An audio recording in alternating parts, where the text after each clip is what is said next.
School കെട്ടിടത്തിന് മുകളിൽ നിന്ന് വീണ് വിദ്യാർത്ഥിനിക്ക് പരിക്ക്. കെട്ടിടത്തിന് മുകളിൽ നിന്ന് വീണ് Thiruvananthapuram Attingal government girls higher secondary സ്കൂളിലെ 10ാം ക്ലാസ് വിദ്യാർത്ഥിനിക്കാണ് പരിക്കേറ്റത്. കാലിന് പരിക്കേറ്റ വിദ്യാർത്ഥിനിയെ ആശുപത്രിയിൽ പ്രവേശിപ്പിച്ചു. ഇവരുമായി പ്രശാന്ത് ശങ്കരമംഗലത്ത് ചേരുകയാണ്. പ്രശാന്ത്, എപ്പോഴായിരുന്നു സംഭവം? പരിക്ക് എത്രത്തോളം സാരമുള്ളതാണ്?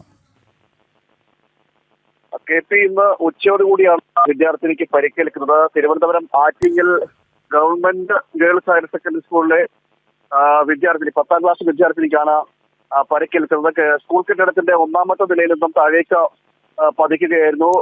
കാലിന് പരിക്കേറ്റ വിദ്യാർത്ഥിനിയെ ആദ്യം തൊട്ടടുത്തുള്ള സമീപത്തുള്ള ആശുപത്രിയിൽ പ്രവേശിച്ചു, പ്രാഥമിക ശുശ്രൂഷ നൽകി. അതിനുശേഷം മറ്റ് ഒരു സ്വകാര്യ ആശുപത്രിയിലേക്ക് മാറ്റുകയും ചെയ്തു. എന്താണ് ഈ കാരണം എന്നിതുവരെ വ്യക്തമായിട്ടില്ല. അപകടം ഉണ്ടായതിന്റെ കാരണം ഇതുവരെ വ്യക്തമായിട്ടില്ല. എങ്ങനെയാണ് വീഴ്ചയുണ്ടായത് എന്നതടക്കമുള്ള കാര്യങ്ങളിൽ ഇതുവരെ ഒരു വ്യക്തത സ്കൂൾ മാനേജ്മെന്റ് തന്നിട്ടില്ല. എന്തായാലും വലിയ രീതിയിലുള്ള പരിക്കുകളൊന്നുമില്ല. സാരമായ പരിക്കുകൾ ഇല്ലെന്നാണ് മനസ്സിലാക്കാൻ കഴിയുന്നത്. കാലിന് ചെറിയ ഒരു പരിക്കേറ്റു എന്ന് മാത്രമാണ് മനസ്സിലാക്കുന്നത്. എന്തായാലും ഇതിൽ സ്കൂൾ അധികൃതരുടെ ഭാഗത്ത് ഇതുവരെ ഇതൊരു വിശദീകരണമൊന്നും ഇതുവരെ വന്നിട്ടില്ല. 10ാം ക്ലാസ് വിദ്യാർത്ഥിയാണ്. ഗവൺമെന്റ് ഗേൾസ് ഹയർ സെക്കൻഡറി സ്കൂളിലെ 10ാം ക്ലാസ് വിദ്യാർത്ഥിനിയാണ് സ്കൂൾ കെട്ടിടത്തിന്റെ മുകളിൽ നിന്ന് വീണത്. 1ാം നിലയുടെ മുകളിൽ നിന്ന് താഴേക്ക് പതിക്കുകയായിരുന്നു.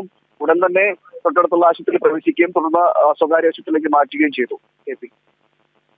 പ്രശാന്ത് ശങ്കരമംഗലത്താണ് വിവരങ്ങൾ നൽകിയത്.